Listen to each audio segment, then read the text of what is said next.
This podcast is brought to you by Infinite Resources, a local staffing agency connecting diverse job candidates in central Iowa companies. Amplified. Hello, I am Christine Tumea, and I am the creator of Project Warrior, which is presented by First Student, who is the largest transportation company within North America. And Project Warrior is an event where we wanted to put on for our veterans, especially around Veterans Day. But we've been hosting these quite a few. I would say we did it for about 5 or 6 months before we stopped it in July to kind of regroup to see what we can do. But Project Warrior is an event. It's where we've got some resources, we've got jobs, we've got lunch to just say thank you.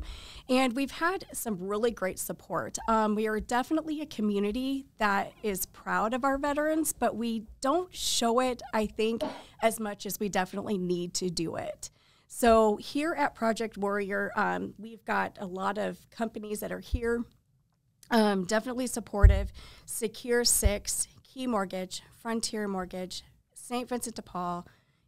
We've got Conlin Properties, which was a really big thing from past conversations with veterans that we've had currently that have came and visited us. They definitely were looking for a place to live. And so Conlin Properties was so great and ambitious with being with us, so I'm really excited about that. We also have a couple of real estate agents that are going to be here. We've got Veterans Affair, Newberry Living, Smithfield Foods, Rain Recruiting, First Student, Amazon, and Quick Trip, and St. Vincent de Paul, which is a great resource because they've got so many aspects to that facility that they do for the public that I don't think people understand what we're trying to do here. But we're definitely trying to just say thank you, give them the resources that they are needing. Don't be shy about coming in. And it's kind of also avoiding that red tape that we've got going on, because I feel that sometimes veterans feel like they're just kind of really at their lowest point in life, and then if something else happens, they get lower. Excuse me. They go lower, and they're like, "Oh, it's okay. We're already at this point. So what difference does it make if I go and stand in a line or make that phone call to get the necessary needs that they have?" So Project Warrior is going to be taking place November 15th from noon to 2, and it's going to be at the American Hispanic Legion Post 731, and we're also offering free haircuts and shaves for anybody that's coming into, along with a lunch. So with me, I've got Naomi Lawson, and she is a veteran. Could you just kind of tell us a little bit about your background? Yeah, so Naomi Lawson, I'm actually a member of the American Legion Hispanic Post 731. I actually found it while participating with a veterans group that I became a part of last year called Irreverent Warriors, and they're geared towards ending veteran and service member suicide through humor and camaraderie, and it's honestly been the most phenomenal veterans organizations that I've become a part of, and through them, I've learned about all these different organizations, and that's how I actually ended up meeting you and getting involved with these job fairs and these different resources where we're bringing them all together. And one of the big struggles that you mentioned was veterans not really reaching out for help when they're struggling. A lot of us have been so geared towards being proficient at what we do in life that, that we have this tough shell that we have to uphold.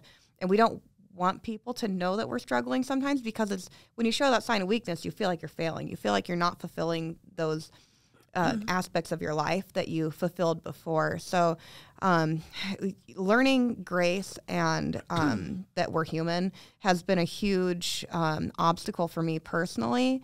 As a female veteran, there's a lot of other obstacles I face. And actually with Veterans Day coming up, it's kind of a joke with me and other female veterans that usually we're questioned about the authenticity of our service to our country, which is kind of it's not a funny joke, but at the same time, once again, a thing that veterans are famous for is taking these things that we're coping with and making a joke out of it, which Irreverent Warriors comes into play with that because we learn how to laugh through the mud with each other, and that's how we have survived. But also we need to not just survive, but prosper. And that's what's going to be great about these job fairs and reaching out to other veterans.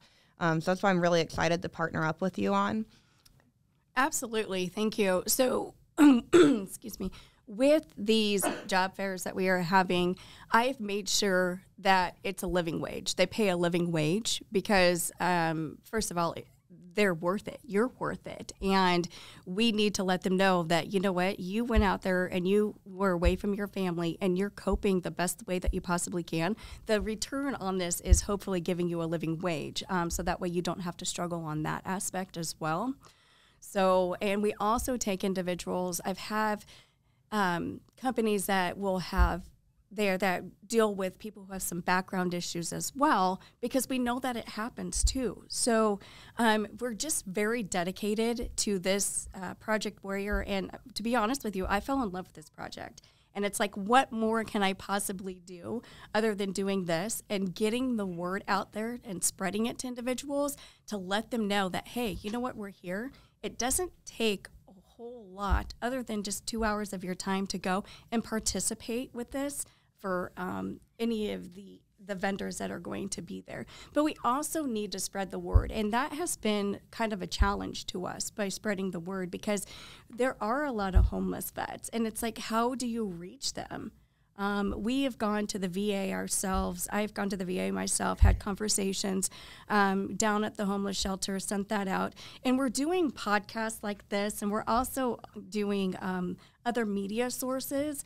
But it's just really trying to reach them to let them know, hey, it is okay to attend these, you know, because we're here for you. And I don't think we spend enough time or enough energy on letting you know that. So I feel that that's just kind of a barrier that we're trying to overcome right now. So along with this group that I've gotten involved with, Irreverent Warriors, there's a lot of post 9/11 veterans. A lot of us are mid-30s, 20s, 40s. And we even have some veterans that are in the Vietnam era that hike with us.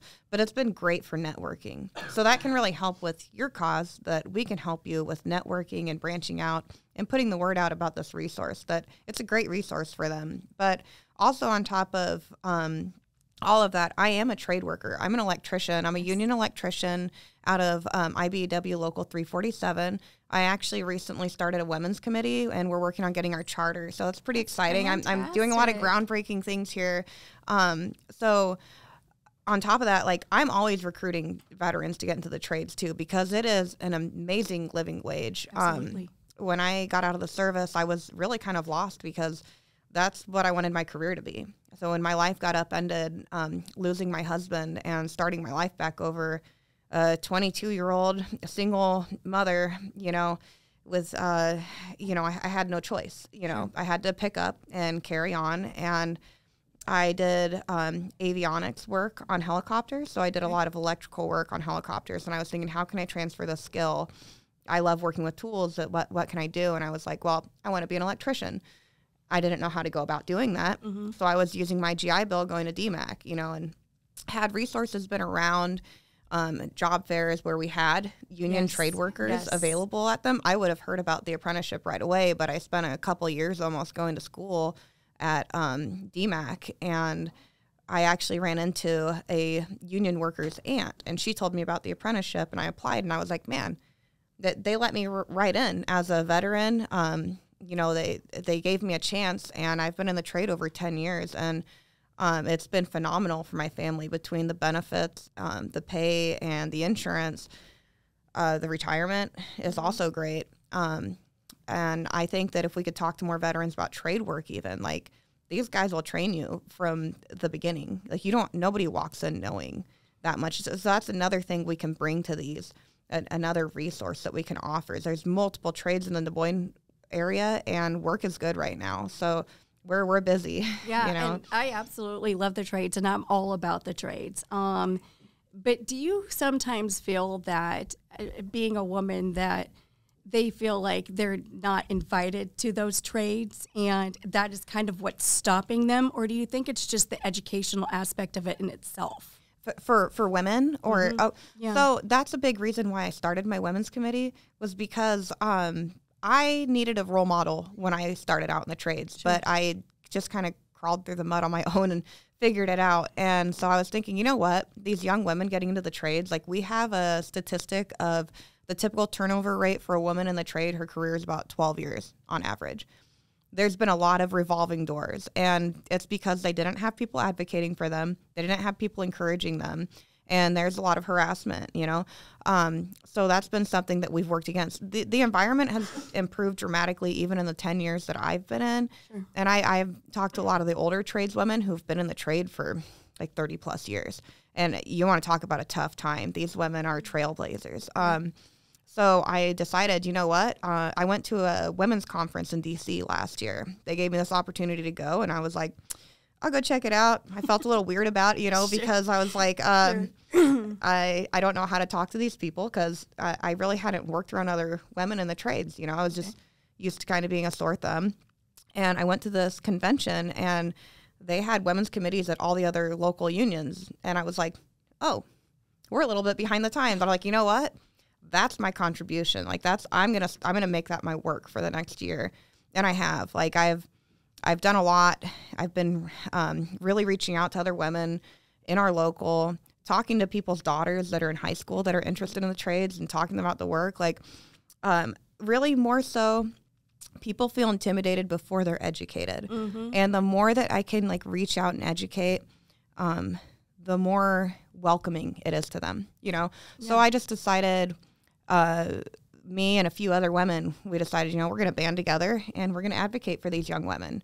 We're going to advocate for them and let them know that they are welcome here. They deserve a spot here, and they can make a career out of this, you know, and it gives them someone to go to if they need advice, you know, rather than just giving up and going and doing something different when they have all this opportunity, all this money, and all this knowledge. You know, I mean, as a single mother, I have saved so much money working on my own properties. Sure. You know, I haven't had to go pay a company thousands of dollars because I could repair myself. Like, there's so much that we're capable of that some people just don't tap into. And sometimes you just need an outside source to just be like, hey, you can do this too, you know? So that's kind of a big focus for us, is that. Yeah, so. And I think that's fantastic that you're presenting this today, because, again, you know, educating individuals on the trades itself, and that they can come in and it's okay.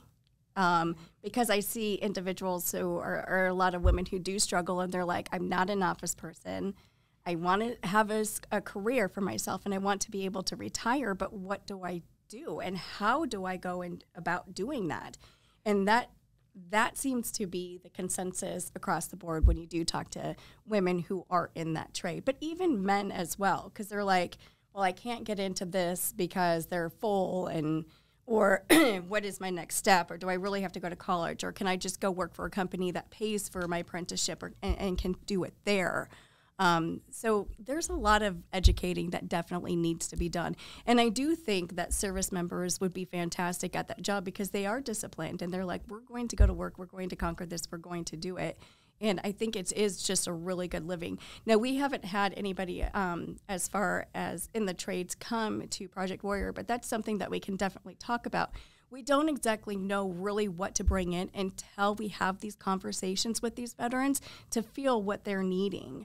The last time we did hold this, we had 2 veterans, and they were men, and they were both homeless, and one was in a wheelchair because his leg had been amputated. And he goes, we're here because we're hungry. And I'm like, then if that's all you need, please come in. Yeah. We're going to go ahead and feed you. But the great thing about it is they ended up getting shaved and the haircut, and they also went to one of the resources that we had there, and they walked away happy. So if those were the only 2 people that day that we had, then those were the only 2 that we needed to serve. So we can definitely start talking about adding more trades. But again, it's one of those things where we don't know what you need until you come to us. I did go to Stand Down, and the consensus there was, again, housing, and it was food stamps, and it was clothing, and where they can get food because they were running out of food. This should not be happening, you know. And there's so much waste in America, you know, so much food waste, and incredible to have people food insecure in our free country and to have so much waste. And what you guys fought for. So my sister recently bought Highland Park Bakery. Yes, so it's now Chacha's Highland Bakery. Been there. So at the end of the day, when she has leftover donuts, she actually donates them to the homeless, you know, because she was like, if I'm not making money on it, she's like, I'm going to feed them because I'm not going to throw this away, you know? Yeah. So I thought that was incredible, you know? I do too. I think, and so obviously Tumea's restaurant has been a big supporter of Project Warrior, and we'll be donating the food for our upcoming one in November 15th. So, and then, you know, when we do have to pay for it, obviously it is at cost. So, Yeah. And, but yeah, if that's all we're doing is they're coming in to feed, I'm okay with that.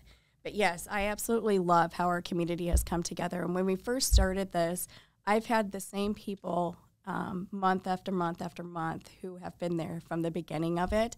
And now we're just slowly adding. I did realize that we needed more resources than we actually did need jobs. And this just isn't for veterans either. This is for active service members too. Maybe the ones that have just moved here and they've got a spouse and they're not exactly quite sure what their needs are, but they need something. They need some type of comfort. So it is open to active service members and veterans as well. So there's some opportunities also for members that are currently serving still too, like helmets to hard hats. And there's another one, and I'm kicking myself for not remembering it off the top of my head, but it's another opportunity where they can learn some of the trade work ahead, and they can actually be a year ahead in their apprenticeship when they get out. But also now keep in mind, we have disabled veterans in the trades too. I'm actually 100% disabled through the VA. Sure. I have a lot of issues with my back, my hips, my knees, and you know, I also have PTSD. So I have these issues that I struggle with, and they've been actually very accommodating for me personally. I have a brother who's in the reserve still currently. I talked him into getting into the program too. So he's a second-year apprentice. I only harped on him for like 8 years or so. Yeah, but 8 years. there's the stubborn veterans. You know, it runs in the family, it runs in the services. You know, but I can definitely talk to somebody also in our outreach. We have an outreach coordinator now in our training center that I can talk to him about maybe stepping in and attending some of these as well. Because the time that I attended with Irreverent Warriors, I actually brought some IBW pamphlets too and kind of handed them out when I could. So, I mean, going forward, I'm really excited to see what we can do from here. And the other thing, too, that we contribute as post 9/11 vets is we're all very, like, social media centric. We hate it, but also at the same time, it's actually really helpful. So that can really help with us to get more people involved, too. And I think this podcast is a great idea, too, because you got to get the word out, you know? You do have to get the word out. Just word of mouth. And we're actually the reason why me and some of the others joined this American Legion post is because, for one, we like the feel of it. For two, we were like, these organizations are dying and they need our participation. We need to breathe life into these halls and get participation. So we've been like volunteering at their bingo night events, running concessions. We've been helping to put the word out about any events that we have going on, donating to raffles and stuff like that. So it's a big plate to, you know, add to our other plates that we have on our table. But honestly, that's where I get my fulfillment is outreach and helping others. I just feel like I spent so long in the dark on my own. I actually avoided anything veteran related for probably a good 10 to 12 years after I lost my husband and I got out of the service. It was tough for me. But once I started getting involved with Irreverent Warriors last year, I just decided, you know what, this is it. This is my calling. This is what I've been missing. I've been missing the camaraderie, and I've been missing just putting myself out there and helping people. You know what I mean? I do know what you mean. And so that's what I'm saying. Like, I'm totally in love with this. I did not serve, but I come from a background where I've got aunts and uncles and cousins who had served and brothers as well. And so, unfortunately, I didn't go serve. Don't forget that the family sacrifice too, though. But they you guys do, and you know, you watch us leave and you watch us come home, and we're not the same people, you know, and that's a lot. You know, my family, they remind me sometimes that, you know, like we didn't really know what to do with who you were when you came home, you know, and I didn't really know what to do with that either, but I've decided to turn it into a positive over the last year or so, and just really change my outlook on life and like what I'm doing, what my goals are, how that affects my son and others around me. If I can, because on average, we lose 22 service members and veterans to suicide. And the mental health crisis is just, it's everywhere now. It is. But for me, that's so close to home because that's how I lost my husband. Sorry so to hear that. if I can do anything to help contribute to helping save a life, you know, if somebody's out there thinking they don't have a purpose, they don't have a job, they don't have, you know, they don't have the basic needs, they feel like they're failing at life. If we can like be a little bit of a light, they might be able to pick that up and run with it. And to me, that's what's big, is veterans' mental health is so important to me. And if we can help better their quality of life through this, then I'm all for it, you know? How do you think that, why do you think these veterans are not coming forward if they need the help? I mean, I know we kind of touched on it a little bit, but we're now in a society where it's changed for everybody, regardless of whether we served or not. I feel like our nation has completely changed. I feel like from what it used to be. I feel like there's so much stigma and judgment that weighs heavily on the society in general.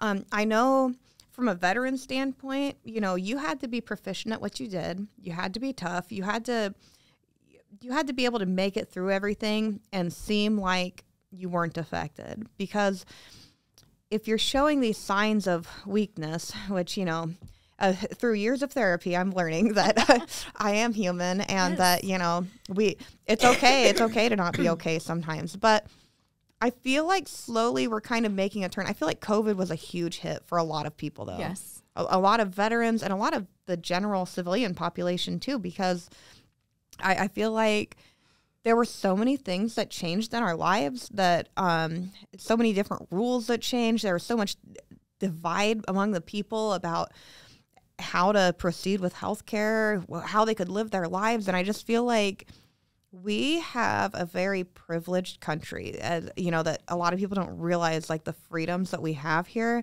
And I feel like that kind of contributed. And I feel like a lot of people, like, I feel like social media kind of weighs heavily on that too. There's a lot of expectations out there for who you should be, how you should look, you know, this, perceived notion that you're living this happy life. You know, everybody has to be happy on the camera, but, you know, then everybody's having these behind the scene horrors going on that, you know, maybe if people are a little bit more open about their struggles, then maybe it wouldn't be as out of hand. I feel like the more you try to stifle it out, the bigger it becomes. You know? I feel like the groups that you have mentioned, honestly, those support groups, those are the types of people that you want to have in your life. Yes. You know, and you've got to get to that point, you know. Yeah. And I think that even in the civilian life as well, where you've just got to get to that point and you have to grow and you have to say, okay, this person is no longer valid in my life anymore, because it's just, I can't take it. They're not me. They don't have any understanding of what I've gone through, and they probably never will. So you kind of have to tear away from those people that are bringing you down and not wanting you to get well, to go into the groups that you're definitely talking about. So that way you're surrounded by everybody that knows a little bit about what you're going through and kind of talk you off of those ledges and say, okay, you know what, I found another great group to be participating in. And then you start getting these followings into where you can hopefully have that healthy mind and be able to live that happy life. Because you're right. At the end of the day, we are all just human beings. No matter where we came from, yes, life is a struggle. Even for happy people or so-called happy people, life is a struggle. Yeah. And sometimes our burdens just weigh us way down, and then that's when we start feeling like, oh my gosh, what am I going to do? I don't know who to reach out to. Do I reach out? It's like you're living in your head and constantly questioning every move that you make, hoping it's the right move, instead of just letting it decompress. Yes. And let you find it. I feel like you really, okay, so it's like I tell my son, because he's really struggling socially. He goes to the Waukee School District, and it's just, the environment there is just something else. The toxic. Bullying is really, it's really toxic. He wasn't really social until this last year. So I'm glad he has a tight group of friends, and they're good kids. They're great kids. And like I told him, you are the sum of your closest group of friends. I was like, so these people you surround yourself with, if they're growth minded, if they're good for your soul, I was like, please stick with that. Do not bring negative people in just because it might be exciting or it might, and that's also something I talk about with my female veteran friends, that I have a very tight-knit group that I met through Irreverent Warriors, and they have been phenomenal for my life. We're all very growth-minded, into fitness, and the thing is once again, we're human. So we slump down sometimes, we pick each other up. We have one who's in recovery. She's been sober for 4 months now. She's been doing a phenomenal job. We have another who we finally encouraged to be getting on her VA claims, to be getting compensated for these things that she's suffering from her time in service. And, we all bring something different to the table. But the thing is we all want to take the next step up. For me, that's phenomenal because once I realized, once I started cleaning up the surrounding people in my life, it improved my quality of life. Absolutely. And so that's why I highly encourage people to if you're really, really struggling and your mindset is really in the dumps, look at who's around you and what do you talk about normally? What do you do together? Are you sitting in a bar every day after work, just having drinks? Sure. What are you accomplishing on that bar stool, complaining about what are you doing, talking about other people? How is that improving your life? Yeah. Yeah. So for me, that's something big that I encourage. That's why I actually went on this Irreverent Warriors hike in Des Moines in 2022 in June on a whim. I'd seen an advertisement for it and I was like, well, I don't know. I've been thinking about going on one. I'd seen advertisements for about a year and I was like, screw it, I'll go. So there's a male coworker of mine who is a veteran and we're pretty good friends. I talked him into going with me because I was like, I don't want to go to this by myself. So we went, and we both fell in love with it. We branched out, met other people. He actually found that he knew other veterans that were there locally. And so we have these groups of people and we actually travel together to go to other hikes, and it's been phenomenal for my mental health. I feel like that was the step up that I needed to keep climbing, Yeah. I've made phenomenal true friends over the last year and a half now. That definitely outweigh people I've known for a decade or so. Sure. So I just think that anybody who's struggling, whether they're civilian, veteran, either way, look at the people around you and do they encourage you to grow or do they want you to stay in the muck with them? Yeah. Well, your courage is definitely contagious. So thank you for shedding light on that. So Irreverent Warriors, you talk a lot, obviously, about that because they've lifted you up. Now, What exactly is that program? So it was started by a Marine because I'm a little fuzzy on the details. So if I say anything non-factual, don't come after me, guys. So the silkies, the short silky shorts that you see us hiking in, or part of their PT uniform in the Marines, and in the Army we call them Ranger panties. So it's the special operations guys wear them. So there's short little silky shorts. So it just kind of became a joke thing because obviously a lot of these guys don't want to be wearing these shorts, and it just kind of became a camaraderie thing. And we just spend a day where we go and we hike together, usually 6 to 9, 10 miles maybe at the most. Sure. But lunch is provided. It's been great for networking. It's been great for meeting friends, sharing your stories, finding people who needed somebody to reach out to them, and putting that light in their life that they needed. But they are actually all over the place now. We have the Des Moines hike. I was actually part of the team that planned the hike this last year. I did 6 hikes last year after doing my first one in Des Moines. You're I'm sold. We returned to the Nashville hike this year. That's a must go. So the hikes themselves are for veterans only. But at the stops that we make, the family members are welcome to join. They usually have a pre-hike party where we get together, maybe have a casual dinner or something. It's a meet and greet type thing. Sure. And then we usually have a post-hike party where it's usually, dinner, a raffle, and families are welcome to come to that too. But we do other things too. If we see an event going on locally that might be something of interest to our group or our type of people, we put it out on our page. We have private pages where we share this information, or, hey, there's a volunteer opportunity. Hey, the VFW is retiring flags. Let's go help these guys. We've done that. We've gotten very involved with the Legion Hall, so we have a group of us that go and we participate at monthly, doing concessions for bingo in the Highland Park neighborhood. Just a lot of things have come out of it outside of just the hikes alone, but they schedule hikes everywhere. Like there's one in Italy next year. Wow. I believe there's one in Germany. I want to say Ireland, but I'm not 100% sure, but they're all across the states. Like Iowa has one in Des Moines. I believe Cedar Falls had one. They were on hold this year because they were restructuring some things at the national level. And there was one in the Quad Cities. I attended that one this year.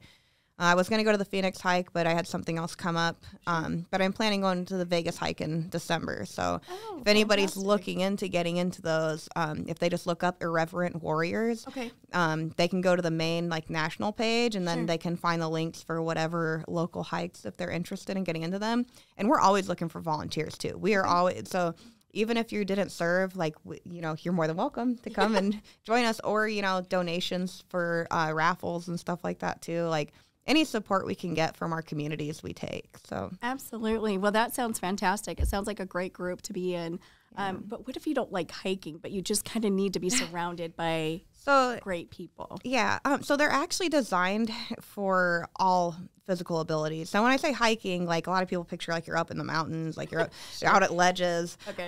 But actually, it's really more for publicity, to bring to light, to let other veterans know about our organization.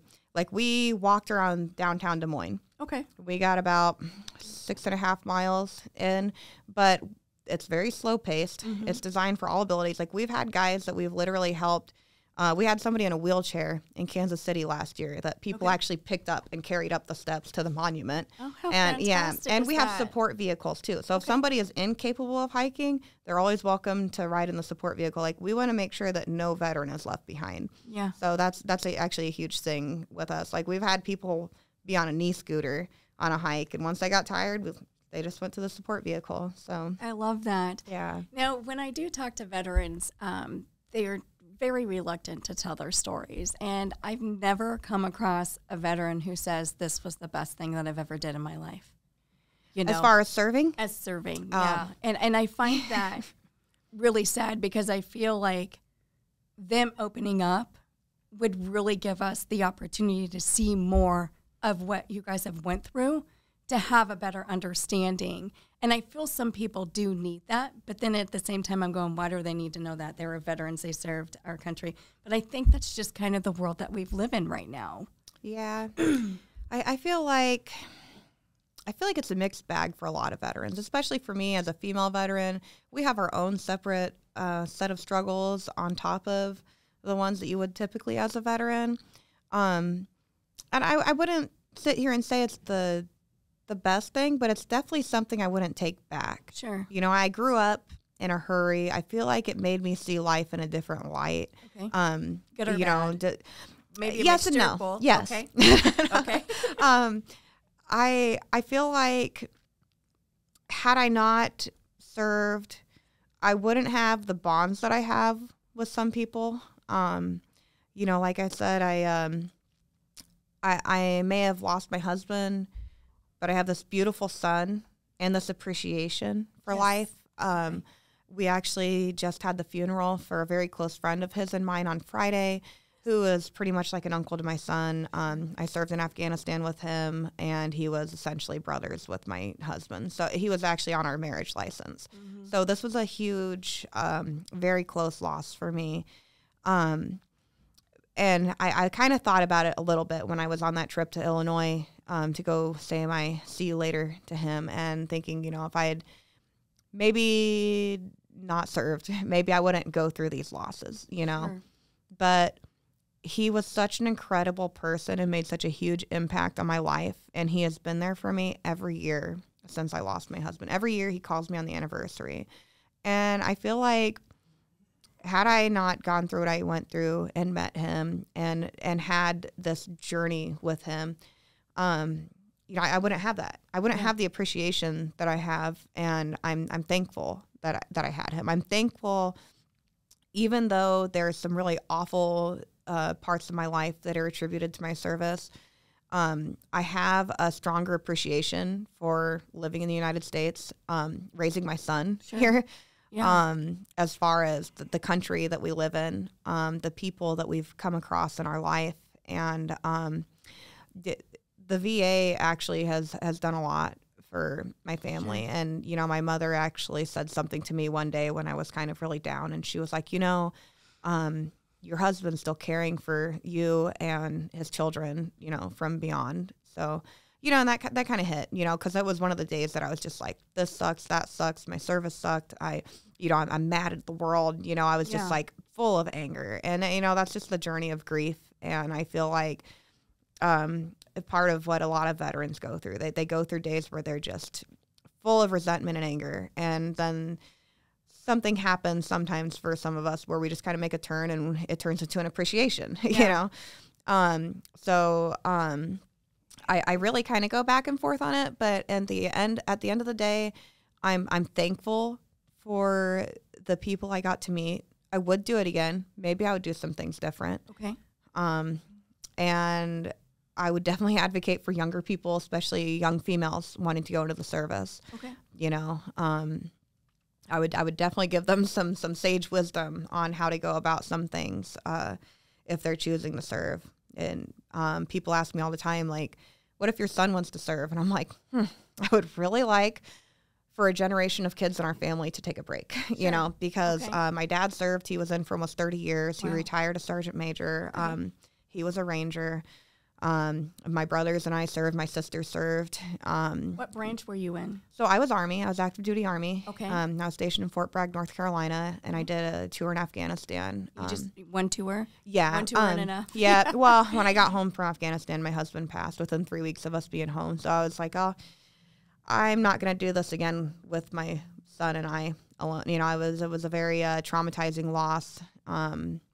So I was like, it's definitely time for something new. I needed to go home and reset. I was not in a good place at the time, which takes a lot to say on a podcast in front of all these people. But my reasoning behind that, like, even though I still feel gun shy about talking about things that I went through and talking about how hard I struggle, because I've been so independent. Yeah. I've been so I can handle this, even though inside I just, like, some days I absolutely cannot.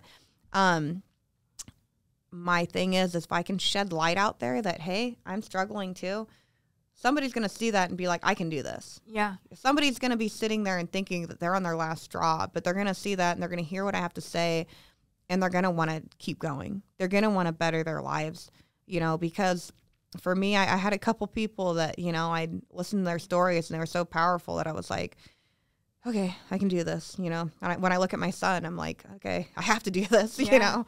I ran into somebody who said that you're definitely one tough cookie. So, yeah. Who was that? So it was Ed. I think he's your biggest fan. If anybody knows me, yeah.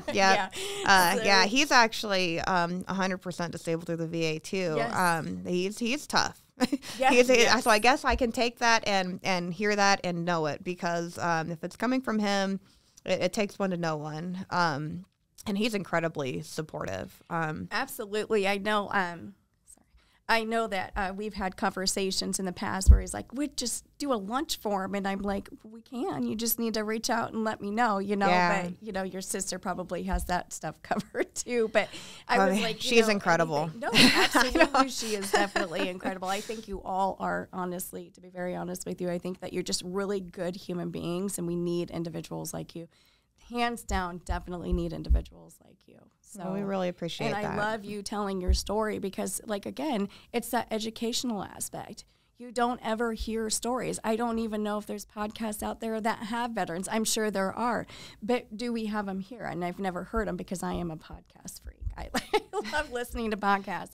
But telling your story is definitely, I think that you should feel fulfilled on that part, because you don't like to talk about it, and a lot of people don't, but you came here bravely today and you did it. And like I said, you were my first choice. You were my first text message. Hey, do you want to do this? And you absolutely didn't, there was no hesitation. at all. So I definitely appreciate that. Well, I appreciate you having me on. I'm not gonna lie, I was pretty nervous. You know, I was wanting to bring backup in, and I just kind of dropped the ball on that because it's been a crazy week. And it's funny, I was leaving work today, and the guys were wanting to work at 10, and I was like, I can't be told half an hour to the end of the day that we're going to work 10. Like, I have too much going on. Yeah. I was like, I have an interview today, and they're like, an interview? Like, you know, like they're thinking I'm going to go apply for another job. And I was like, well, it's a podcast. And they're like, oh, what podcast? I was like, I'm not 100% sure, but I said I would do it. I was like, it has to do with these veteran career fairs that I've, you know, been kind of participating in.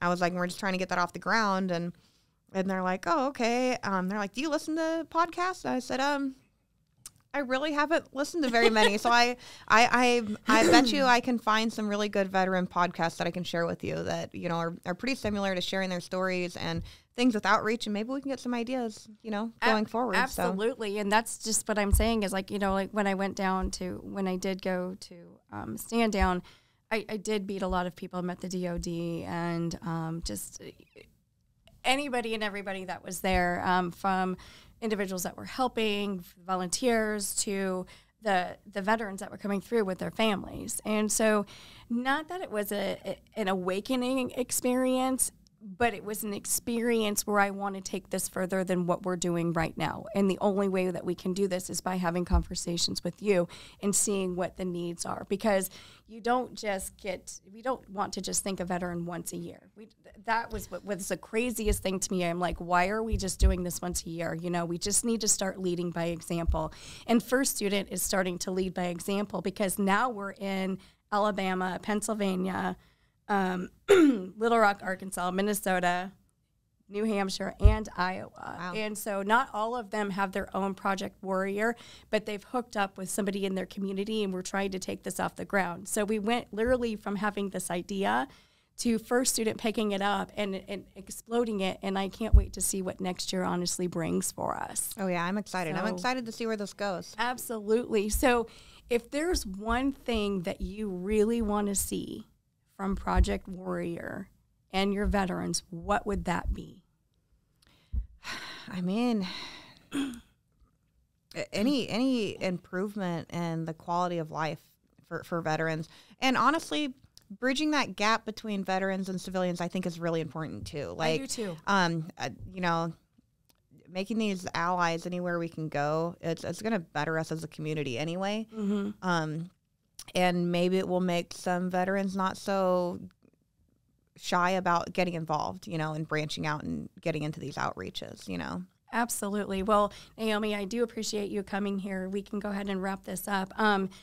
Project Warrior is November 15th from 12 to 2. We do have a Facebook page, which is Project Warrior DSMIA. Everybody that's going to be participating is going to be on there, and it can be a reference as well as to where people can go, and their stories are on there and actually how they can help for resources. So hopefully we can continue to build on this and make it just really, really fantastic. And I know that First Student is doing a media blitz on this as well. So I'm anxious and excited and to see how everything turns out. So thank you so much for your time. Yeah, of course. This podcast is brought to you by Infinite Resources, a local staffing agency connecting diverse job candidates and central Iowa companies. Amplified.